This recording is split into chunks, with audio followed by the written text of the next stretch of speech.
এই দেখো দেখো আমার বর রান্না করছে দিদির বাড়িতে এসে। ফুলকপি রসা করছে, খিচুড়িটাও ও করেছে।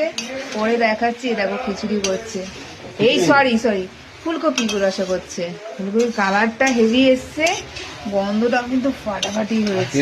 গন্ধটা ফাটাফাটি বেরোচ্ছে, আমাকে দিয়ে টেস্ট করালো, হেভি হয়েছে। দেখেছো দেখেছো আমার বর কত গুণের, দেখেছো?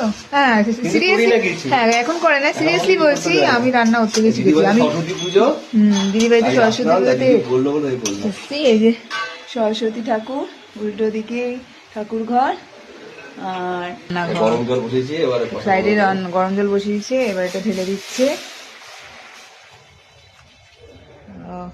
এবার এটা ভাপে ভাপে কপিটা আলুটা সেদ্ধ হবে।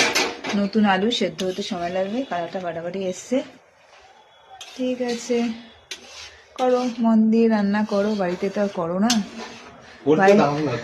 হ্যাঁ না সিরিয়াসলি বলছি, আমি করতে দিই না, কারণ ও প্রচন্ড তেল মশলা রান্না করে। আর ওর তেল যেহেতু ভেলোর থেকে ওর অপারেশন 2008 ওর অপারেশন হয়েছিল। তেল মশলা কম খেতে বলেছে, এই জন্য আমি ওকে রান্না করতে দিই না। আর প্রচুর তেল মশলা রান্না করে, তো আমি ভালো করি না বলো। তাই শখের রাঁধুনি মায়ের সাথে করা অবশ্য ভালো। ছেলেরা আমার হাজবেন্ডকে বলে বাঙালি কিচেন, এত রসিয়ে সুন্দর করে রান্না করে। মায়ের হাতে তো প্রতিদিনই খায়, অবশ্য আমি যা রান্না করি ছেলেরা তাই তৃপ্তি সহকারে খায়। ওকে চলো রাঁধুনি, এই যে মডার্ন শেফ। ঠিক আছে মডার্ন শেফ, টাটা।